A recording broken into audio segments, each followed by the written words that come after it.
Hey guys, welcome back to the 11th episode of my Fixing American Democracy series. We're willing to fight to reimagine a better democracy for all Americans that will provide them more choice and more voice in our democracy. And in this new episode of my Fixing American Democracy series, this is going to be talking about ballot access. Very typical. This is also very important if we're going to really break up the two-party system, break it up even more. And ballot access is very important in that role. Simply put, what a lot of people don't understand is ballot access is very important. And today we have two parties, which are the Democrats and the Republicans, and we may like one side over the other. And I know, and there's some viewers of mine that are Republicans, there are some viewers of mine that are Democrats. Maybe there are some independents, and we all see on the news that they appear partisan. They really, it seems like they hate each other. They don't want to do anything with each other there, to work with each other to find common ground solutions. But behind closed doors, they work very well together to protect their own power, to set up rules and practices, to protect the industry from themselves, to protect themselves jointly from new competition. And ballot access plays a role into this. They intentionally, throughout their state legislatures, intentionally set up rules to make it really hard for newcomers, for people who want to establish a brand new political party that want to actually get into the political arena, to actually compete with them and perfect change that our country so desperately needs. They make it hard to actually for those people to actually make ballot act, to actually get on the ballot and to get on the debates. They make it so incrementally difficult and close to impossible to actually protect themselves and to protect their own power. And that is the fundamental thing that the founding fathers knew about the imperfection of human nature, is that people will always exercise power in their own favor to actually protect themselves and to always protect themselves even from the ballot, because they will always exercise the input. And that's what we've been seeing all along throughout 2020 and 2022 when it comes to gerrymandering. Republicans are gerrymandering, Democrats are gerrymandering. It's just an ongoing cycle just to exercise power in their own favor, to actually protect themselves from newer competition, to let new players. They don't want new people to enter into marketplace of ideas. But this is exactly the reason why we need to talk about ballot access, why we need to talk about reforming it, because it is outdated. And we need possible reforms to actually make ballot access fairer and simple, to allow more choices and to allow new people to actually enter into the marketplace of ideas, to actually be evaluated upon and actually perfect change within our political system. So before we begin talking about the reforms to ballot access, we need to actually know the definition of ballot access and what it actually is. Ballot access rules regulate the condition under which a ballot measure, a candidate or political party is entitled to appear on the voter's ballot. Essentially, it regulates the conditions under which a ballot measure, which is a proposition, and also candidates, and for a political party and for their parties and for that party's candidates to appear on the voter's ballot. It regulates that condition, and there's a lot of ways of how that works in the U.S. Simply put, because under our current law, laws regarding ballot access is in the hands of the states. Ballot access laws varies across all 51 jurisdictions. There is no uniform law. This plays into the idea of federalism and the states being the laboratories of democracy. They get to design their own election rules. And this was created for a reason, because the founders didn't want to put too much power in the hands of the central government. Because during the Revolutionary War, the states, the reason why they fought and broke away from Great Britain, simply put, because power was only placed in one area, and that was in Parliament. That was in the UK, in which they decided the British decided how much to tax the colonies. The colonies didn't have a say of how much they got taxed. They didn't. Power was only put in one place, and that's what the founding fathers. That's why they decided. You know what? That's why we're going to have federalism. We're going to have a federal democratic republic in which it's 51 mini elections, so no one individual sovereign controls the overall outcome within an election, and that's ultimately that applies to ballot access. Ballot access laws are different across all 51 jurisdictions. In the state of Florida, for instance, you need around 120,000 signatures to actually get on the ballot. And in the state of Ohio, you need 5,000 signatures to get on the ballot. And in some other states, it requires, in order for a political party to be a recognized political party in that state, they would need in one general election to actually get for their candidate for president or other elections to get 5% or 4% of the vote. To actually get recognized as a political party. And for instance, in my home state of California, candidates are required to pay a filing fee for U.S. Senate elections and state executive officers, governors, or treasurers. It is 2% of the first year salary for that office. The fee for candidates seeking office to the United States House of Representatives, state senator, or state assembly member is 1% of the first year salary for that office. And the fee must be paid to the California Secretary of State, that is through the candidate's home county election office. But candidates can still skip the paying of the fee by submitting a petition to actually get on the ballot for them to run for the office that they're wanting to run for. And that's pretty much how ballot access really works. It's in the hands of the states. And for instance, Texas has this thing called primary screen out, saying if you vote, and also lastly, Texas has this thing, the Lone Star State has this thing called a primary screen out, in which if you vote in the Republican primary or a Democratic primary in the state of Texas, you cannot sign this person's petition to help him get on the ballot and to also help this new political party to gain ballot access within the Lone Star State. And that shows you that ballot access varies across all 51 jurisdictions. It varies. The states are the laboratories of democracy, as I just said. But there are three basic methods to how to get ballot access. For one way to actually get ballot access is an individual can seek the nomination of a state-recognized political party. This means that when it comes to party primaries, closed and semi-closed, you already know I support closed party primaries, political parties running their own primary elections because it is their First Amendment right, for one. They can seek the nomination. They can have candidates.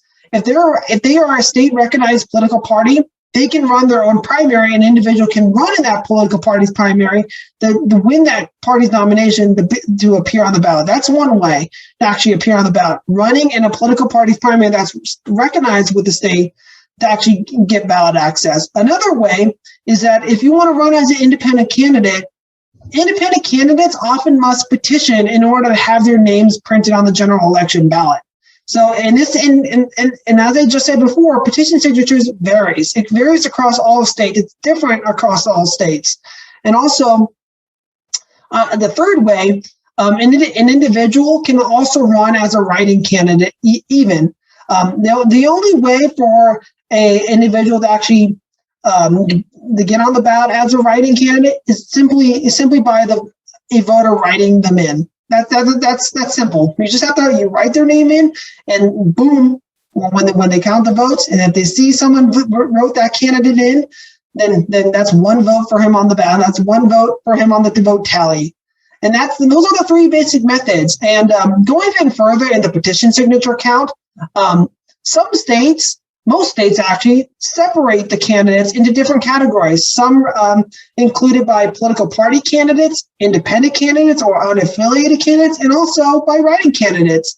But most recently, But recently, states have required minor parties to actually seek petition signatures, even though their party that's registered with the state already has ballot access. So, for instance, in my home state of California, state assembly member, for instance, in the state assembly, if you're a candidate running for state assembly member, you need to get 1,000 registered voters to sign your petition.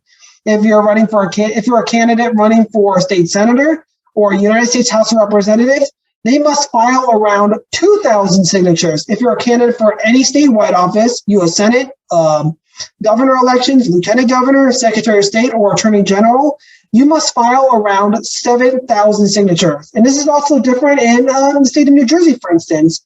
If in New Jersey, if you're a candidate running for state senator, you need 100 registered voters to sign your petition, and they must live in your district. And if you're a candidate running for state representative, you need to get 100 registered voters. So it's pretty much the same. This applies for partisan candidates, candidates running as the nominees of another political party, and for United States House of Representatives, this is 200 registered voters from that from that congressional district, and also for United States Senate, you need 1,000 voters that do live in the state, and they must sign your petition, who are members of that applicable political party. And an independent candidate also has to go through this this petition requirement. Simply because that's how they get ballot access as well. It's for an independent to actually to actually be on the ballot and for state senator or for state representative, it's the same amount as for partisan candidates, which is 100 registered voters that have to live in your district to sign your petition. But for United States representative and United States senator, it's a little different for independent candidates in New Jersey. For United States representative, it's 100 representatives from that district. And also, it's for United States senator, it's also 800 registered voters in that district, and that's one area. Petition signatures really vary, and this plays into the idea of federalism. The states running their own, creating their own election rules and laws of what is the best way to actually create the most fairest election, even though it might not always be fair. Another law that some states have, like the state of Massachusetts, West Virginia, Ohio, Pennsylvania, and also even Michigan, have implemented within the 20th century. They have passed and put in place sore loser laws. Remember, he lost. And then there is election law. Ohio, for example, has what is called a sore loser law, meaning a candidate who runs for a party's nomination and loses cannot then run as an independent in the general election. So officials there have already ruled Trump is either a Republican or he's off the ballot. And what sore loser laws are, you're a loser, I'm trying to be humorous here, which prohibits candidates that lose one party's primary from running as a nominee of another party or as an independent. So back during the 2012 Republican primary, Gary Johnson actually ran for the Republican nomination back in the 2012 Republican presidential primary, and he dropped out too soon, and to run as the nominee of the Libertarian Party, when he did, the state of Michigan actually prohibited him from being on the ballot in the state of Michigan. Simply put, because you already ran in the Republican primary, you lost the primary. And thus, you cannot be on the Michigan ballot. You cannot be on the ballot in the state of Michigan because you are a loser. You are a loser, and you are not allowed to be on the ballot as the nominee of another party or as an independent candidate. And also, this happened in the 2016 Republican presidential nomination, in which Donald Trump ran for the Republican nomination, and he explicitly said to the Republican Party is that if you do not play fairly, if I'm not treated fairly in this nomination process, I will mount a independent run for president. which would have devastating effects under our current plurality, first past the post elections, because that could result in Hillary Clinton winning. Because if Trump ran as an independent, then he would. Then that would cost the Republican Party the nomination of Republican Party, the presidency. Simply put, he would actually split the Republican vote and end up electing Hillary Clinton president of the United States. And some states, like the state of Ohio, rule that Trump either runs as a Republican or he's off the ballot. And that's why he's stuck as a Republican. And that's simply put, the reason why Ohio ruled that is because they also have a sore loser law, as I just explained. Because this prohibits a lot of the candidates who lost the party's primary from running as a nominee of another party or as an independent. And that's simply what sore loser laws are. And the state of South Carolina had sore loser laws, but that was later ruled unconstitutional because the Constitution Party sued those laws, saying that it's unconstitutional, and the judge sided with the Constitution Party in the state of South Carolina. And that's something, and that's another law that some states have in place, and they still have it in place. Like West Virginia, for instance, when Don Blankenship lost the Republican primary in 2018 to face Joe Manchin, to unseat Joe Manchin in the U.S. Senate back in 2018. He lost the Republican nomination, and he was going to mount a run as the nominee of the Constitution Party from the state of West Virginia. But as West Virginia law states, no, Don Blankenship, you cannot run as the nominee of another party because you already lost the Republican nomination. So you're a loser, and you cannot run as the nominee of another party because you already lost one party's primary already. And that's another implementation of ballot access, and is that if you lose one party's primary in some states like Ohio and Pennsylvania and West Virginia, you can't run as the nominee of another party. And that's another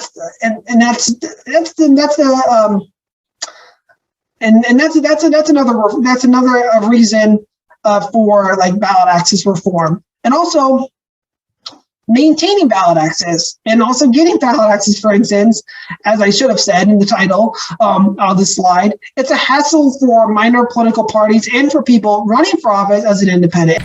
Georgia voters deserve better choices, more choices. Our red state, blue state politics don't cut it anymore. It's a national problem, as this horrible election season proves. More people than ever before complain they don't like either of the presidential candidates, claiming there's no good choice. Let's talk about how to fix that. Here in Georgia, the problem isn't a lack of political talent or ideas.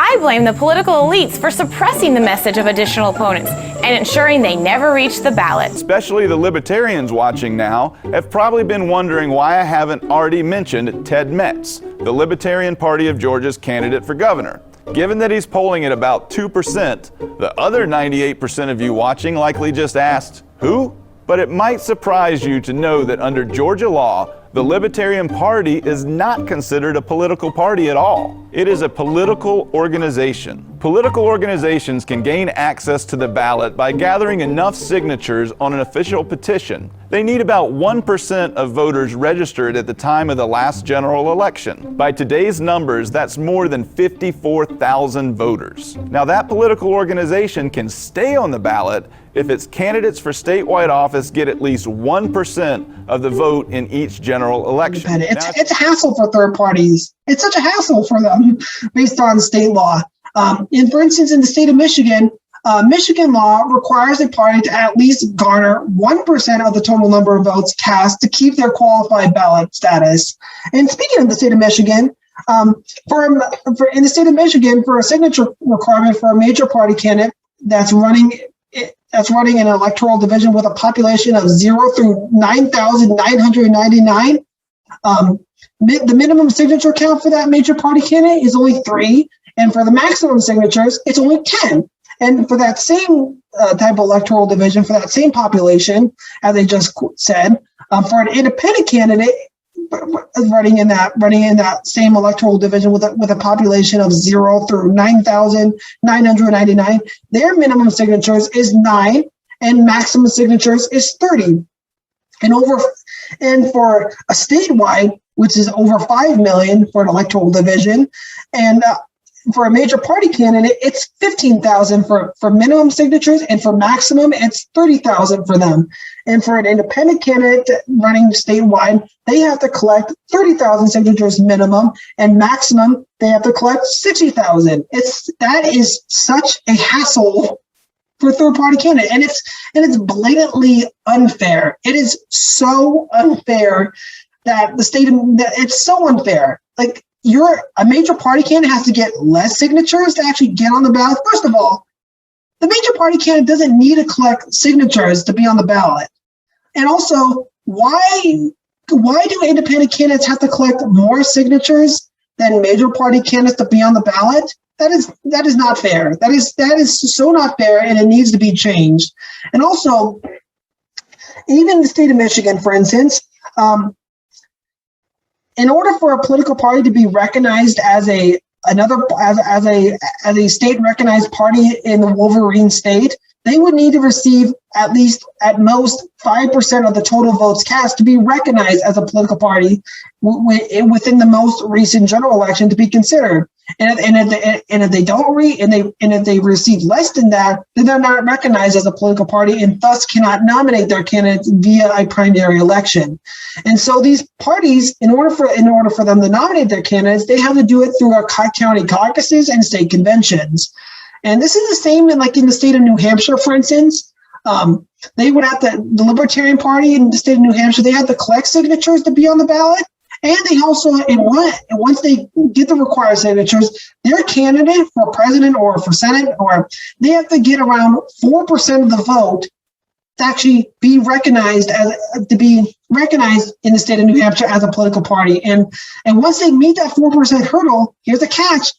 There's another hurdle they have to meet every election season to actually get 4% to keep their party status, or else the state wipes the Libertarian Party's ballot access clean off the records, and the Libertarian Party have to start all over again. It's a complete hassle for them.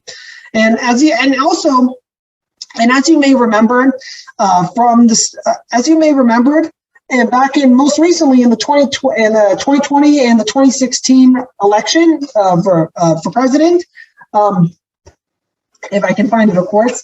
The Libertarian Party was actually on the ballot at one point in time in all 51 jurisdictions. They were on the ballot. They were on the ballot everywhere for the first minor party candidate since around 1996. But I could be wrong though, which is a total of 538 electoral votes. But most recently, due to changing of laws in several states, the Libertarian Party actually has lost ballot access in Iowa, Kentucky, Massachusetts, New York, Ohio, and especially New York. They've explicitly changed ballot access even earlier this year, making it much more difficult for minor parties to retain party status after the party got ballot access for the first time in its history in 2018. But most recently, these new laws are still being challenged by the Libertarian Party in court, and this is a huge hassle for minor parties, especially the fact they have to get a certain number of signatures within these days to get ballot access, because if they don't get the required signatures in this amount of days, then that's it. They don't get ballot access. Then their candidates are denied from the ballot, and thus they cannot be evaluated upon by the voters. And that's something. And that's exactly the reason why ballot access is very important. And I think the laws currently now, with the states creating their own election rules, I think there needs to be some national law that actually to have a mandatory petition signature requirement to make sure it's simple, but also in a way it's stable as well, to making sure that we're welcoming newcomers and actually helping newer parties to actually get into the marketplace, to get into the political arena, to actually compete with the major parties, and to allow them to get on the ballot in all 51 jurisdictions, and making sure that we're holding the major parties accountable and we're letting more and more people to actually have a voice in in the political process. But overall, now you're asking the question, why is ballot access important? For one, so people can run for office, like you and me, the person that wants to run for governor of California someday. So I can run for office, so I can run for governor of California someday. So because that's a dream of mine. And I know that's a dream of so many other people that dream of running for elected office in their respective states or running for a national office. Because so we can perfect change throughout our country. So we can perfect change. And also, it's mathematically possible to win a majority in the Electoral College. Stand by. Fox News Decision Desk can now project that former Vice President Joe Biden will be elected the 46th President of the United States. And now with that projection, news that the president is continuing to fight, saying he will not concede and will fight this legal battle in courtrooms across the country. Standing by with us now, the host of Fox News Sunday, Chris Wallace. Chris, your thoughts on this projection and where we are? This applies to presidential elections, for instance, because presidential candidates are not elected via national popular vote. They're elected through an electoral college in which you have to get a majority in the electoral college, which is currently 538 electoral votes, which is 270 to actually get to the magic, which is 270 to actually be elected president of the United States. And this map that you see right now on screen, this is if the House of Representatives is uncapped. I did based on my calculations, using the cube root rule. The House actually uncapped to the point that the House grew in size around 592 through 594 members, to the point that the number of electoral votes increased from 538 to 694 electoral votes.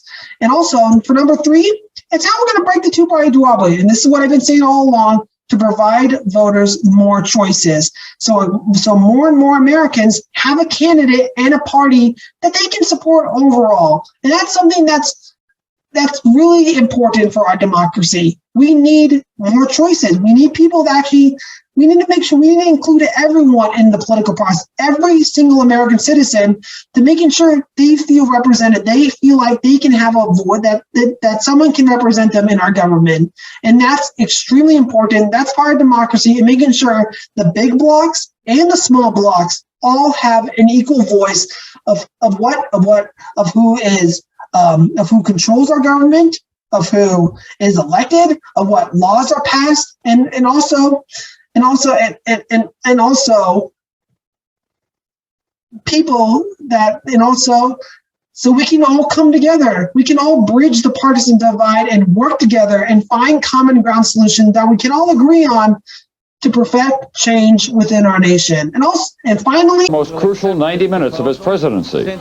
For Bill Clinton, the big confrontation he's long demanded. For Ross Perot, a huge audience for his message of change and sacrifice. Let's go get it on. Let's get it on. Let's get it on.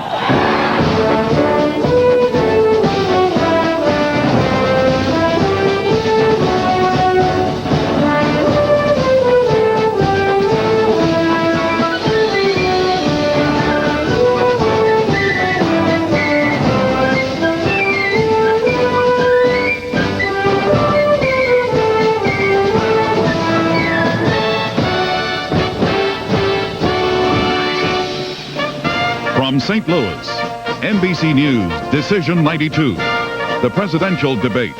Here is Tom Brokaw. Good evening from the field house of Washington University in St. Louis, where a debate of historic proportions is about to begin. 3 candidates for President of the United States on the same stage at the same time. This is the first of a series of debates, 3 of them over the next 8 days. It's the final quarter of this presidential campaign. 90 minutes of questions and answers tonight, a panel of journalists and exchanges between the candidates themselves. In the audience here, the wives of the candidates, and of course their supporters. The moderator tonight, Jim Lehrer of PBS. He's the Lehrer and McNeil Lehrer, and here he is now. So you can debate your opponent. This is very important, because this is how you're going to be able to draw a contrast between your political opponents, how you are different, what's your vision like, what are you going to be, what type of elected official are you going to be, and how are you going to govern. That is important for any candidate running for any office in the land. And that's one of the biggest reasons why ballot access is important. So you can debate your opponent, so you can get on the ballot and actually take your message out there and draw your contrast, draw a contrast between yourself and your opponents to show that you are the most qualified to the voters to hold that public office in the land. And finally, now since you know why ballot access laws are important, and some of the laws of circulating around the state of, from the state of New Jersey, Michigan, and also the state of California, New Hampshire, and Maine, how they conduct their ballot access laws. Here are my potential reforms of what I would make to reform our ballot access laws to make it much more easier, and to making sure we're including every single soul in the political process, and making sure it's easy for newcomers to actually get into the marketplace and actually take their message to the voters and to perfect change within our country's institutions. So the first reform that I would make is to ban store-loser laws nationally, have a nationwide ban on store-loser laws. So this way, a person that loses a primary, this applies to a major or minor party, that loses a primary, they would still have a right to run as the nominee of another party, or even as an independent candidate. And I think this is hugely important, because this would help enable moderates and centrist politicians to be able to keep their seats in Congress. This is extremely important, because one of the biggest problems right now in our political system is primary challenges. And this is a big problem in the United States House of Representatives with plurality elections and partisan gerrymandering, in which our politicians are more incentivized to serve the extremes, if they do try to reach across the aisle and actually bridge the partisan divide, and then their party is going to actually mount a primary challenger. They unite behind another candidate to primary them out, and that's when that's one of the biggest problems why we are so polarized right now, and that why a lot of our politicians are less incentivized to actually work with each other, to work across party lines, to get things done, to find solutions that we can all agree on to make this nation a better place.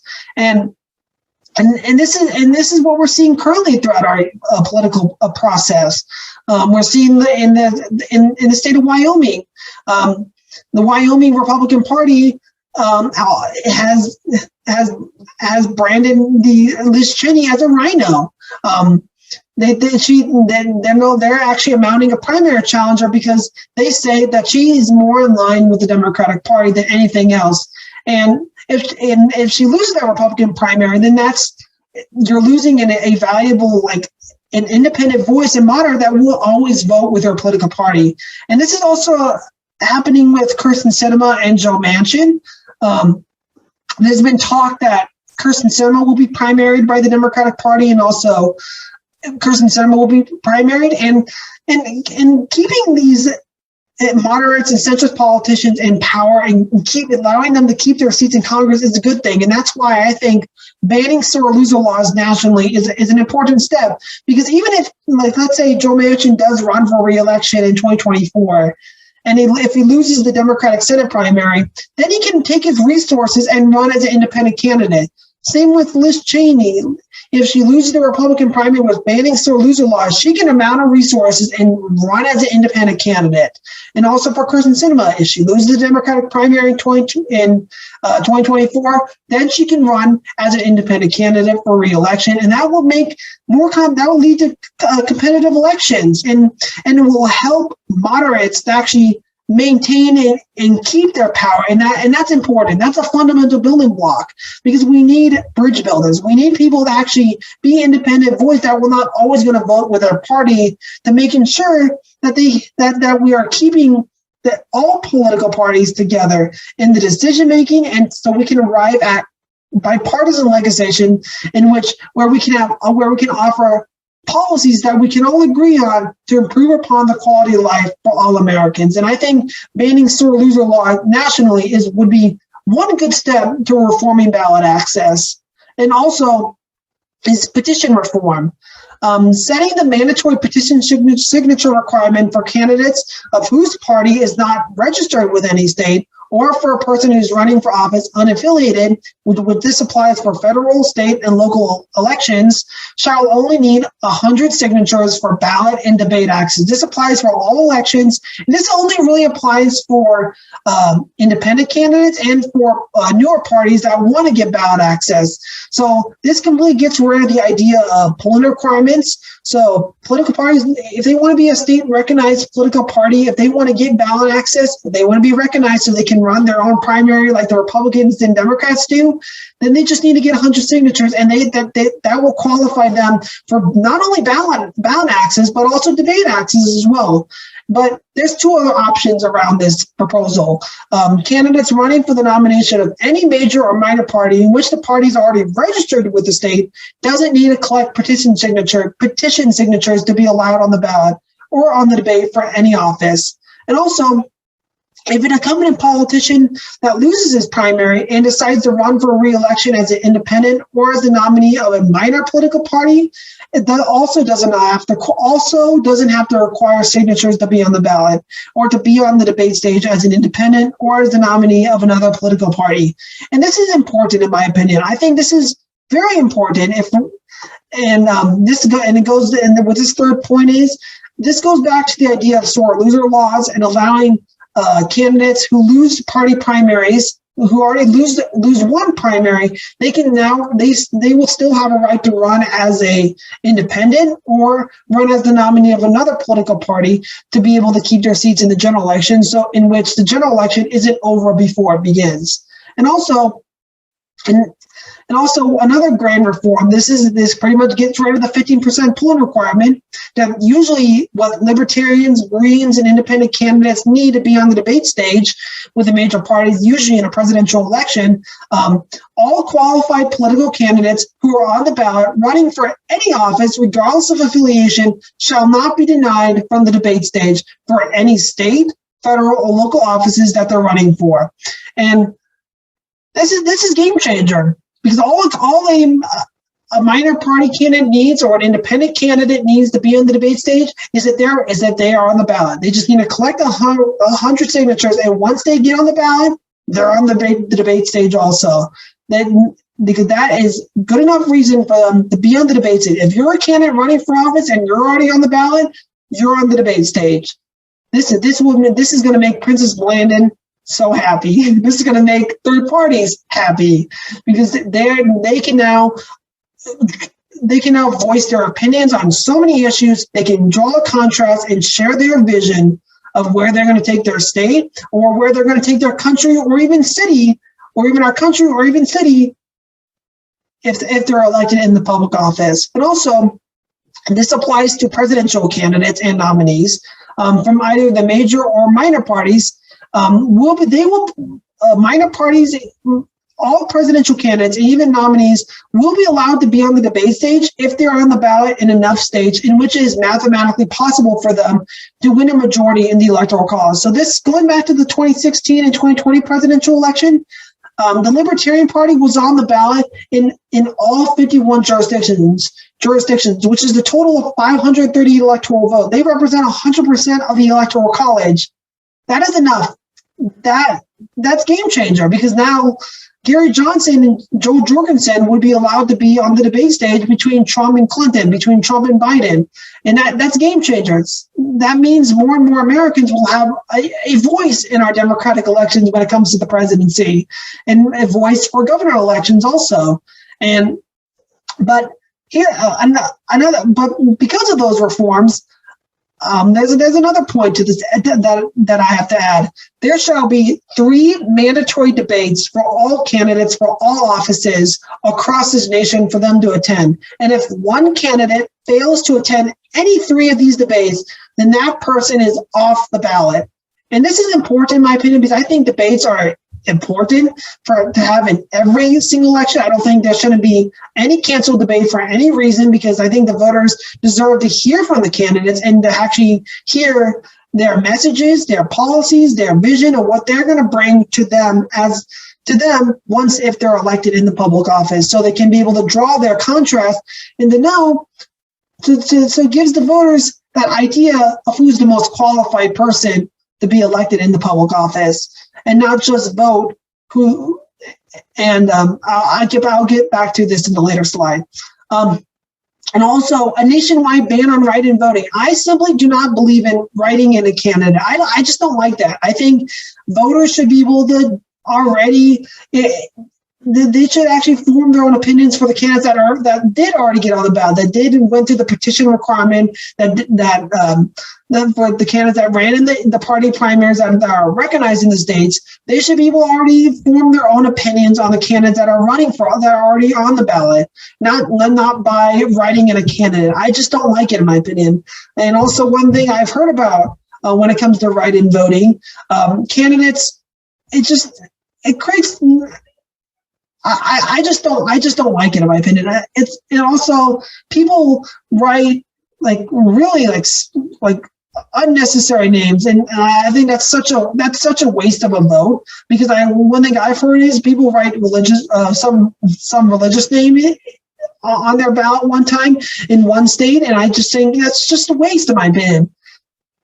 It is one person, one vote, but you should make your vote meaningful. It should count, and it should contribute. It should contribute overall of who is ultimately elected into public office, and that's why I think a nationwide ban on write-in voting would be a good step to reforming ballot access within the U.S.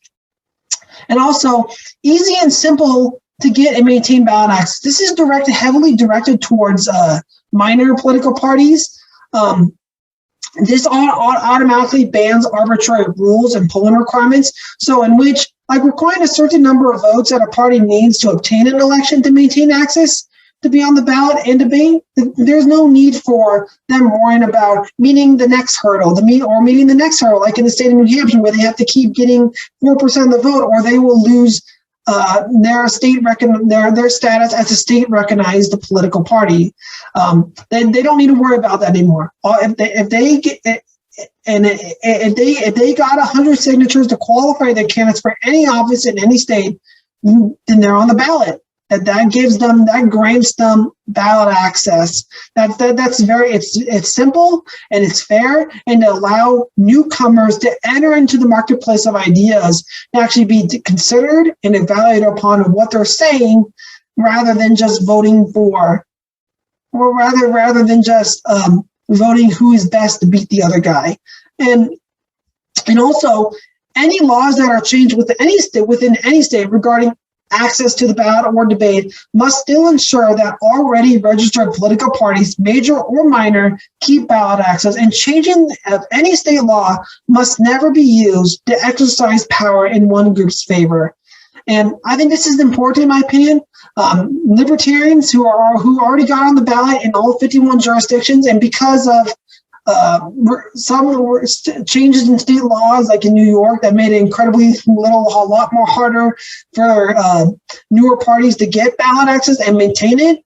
I think that's such a disgrace, because libertarians work their butts off. A lot of these minor parties, they work their butts off to get ballot access. It's hard. I understand. It's really hard. It's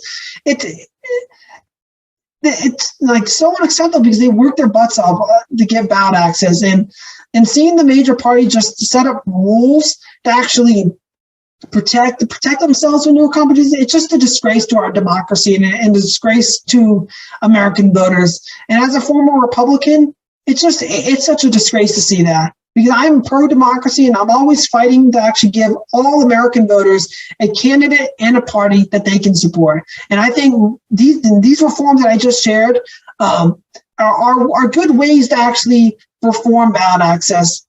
And also, another way is to implement a new federal program. This is there to incentivize the creation of a multiplicity of parties. This would help.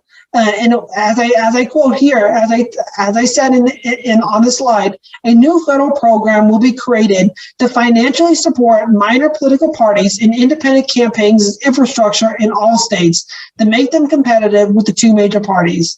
Minor parties and independent candidates who lack the resources to support their candidates or campaigns will be publicly funded by the government. And we all know money is not always an importance, but is an importance to at least some degree, because political parties and candidates need money.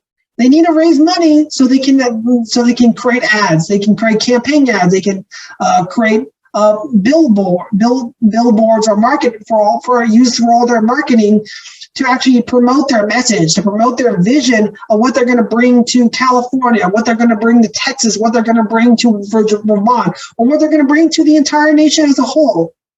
There's an importance to money in politics.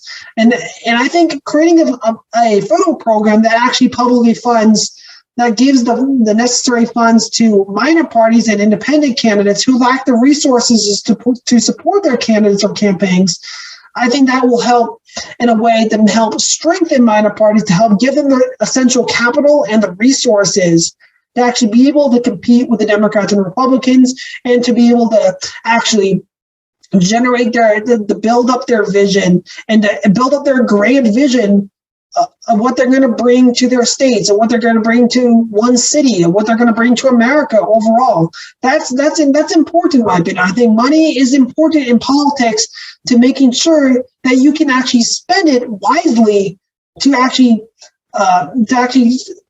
build for your marketing purposes, to actually that campaign and spread your message and influence everywhere, to actually persuade voters to join you in the political process, to actually vote for you, and so you can get elected. And that's important in my opinion. And honestly, in my opinion, I used to be, if you guys remember one video ago, I used to be against the government, taxpayers publicly funding the government. That was one law in HR 1 for the People's Act that I disagreed with. But I think I'm going to sound like a hypocrite here at this point.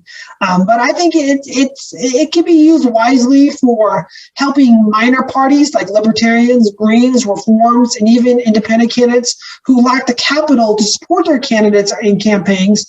I think that's important, in my opinion, to actually help them strengthen their infrastructure, to help them strengthen their party voter base, to making sure they're much more competitive with the Democrats and Republicans. And also preferential ballot. And it's because elections aren't working for most of us. Here's why. In the US, each of us can vote for the candidate we like the most, but whenever more than 2 candidates are running to win one seat, it's possible for most voters to hate whoever wins.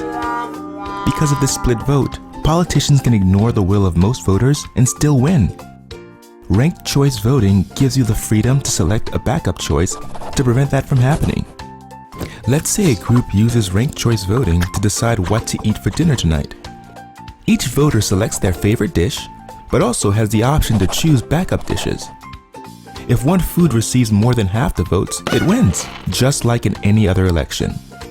But let's get to dessert, where the competition is more fierce. What if no ice cream flavor has more than 50% of the vote? Under a normal race, vanilla would win, even though a majority of voters didn't pick it. With ranked choice voting, the flavor with the fewest votes is eliminated, and voters who chose that flavor as number 1 will have their votes count for their next choice. Everyone gets a say, no one wastes their vote, and the winner is the flavor that the largest number of people agreed upon. That's ranked choice voting. It's as easy as 1, 2, 3. You get more voice and more choice, and that makes elections better for all of us. You guys already know that I already support this. Allowing voters to rank their candidates instead of just voting for one. I think this is important. I think this goes to my final point.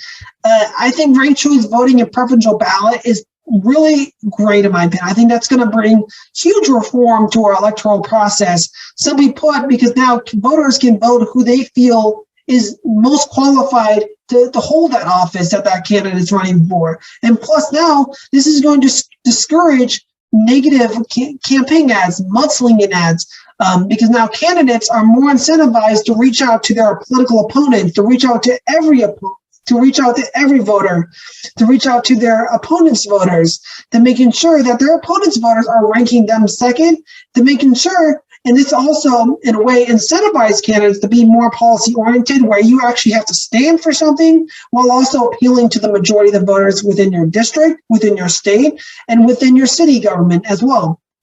And I think preferential ballot is, along with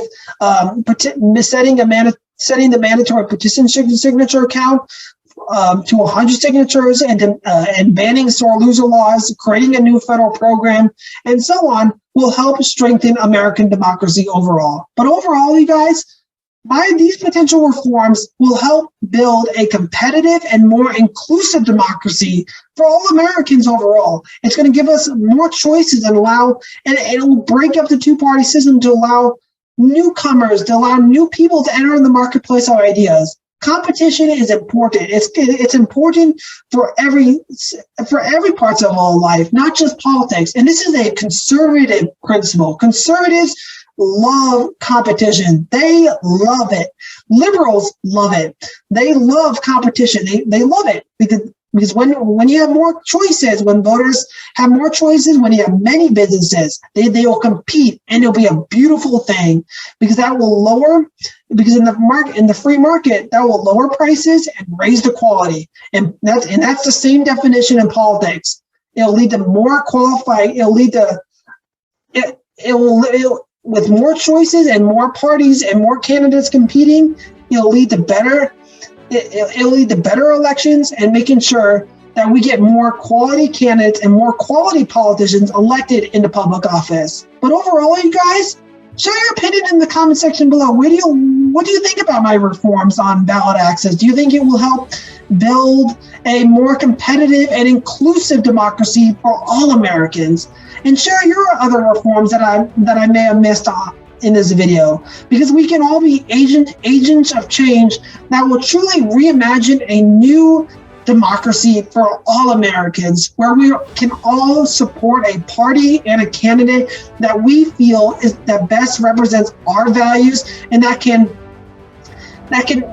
actually look to, where we can actually look to as someone in government to actually stand for us and stand on which policies are best achieved, and in which we're bringing in politicians where they're more incentivized to work across the aisle, to reach consensus, to form coalitions, to bring people together, to find solutions that we can all agree on to build a much more brighter future that will reimagine America and our country's republic for generations to come.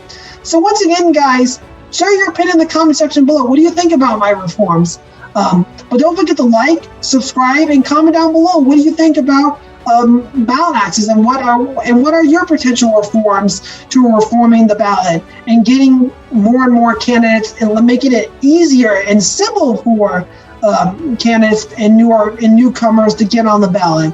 But overall, guys, thank you so much for watching this video. And until next time, this is the Young Centrist, and I am out.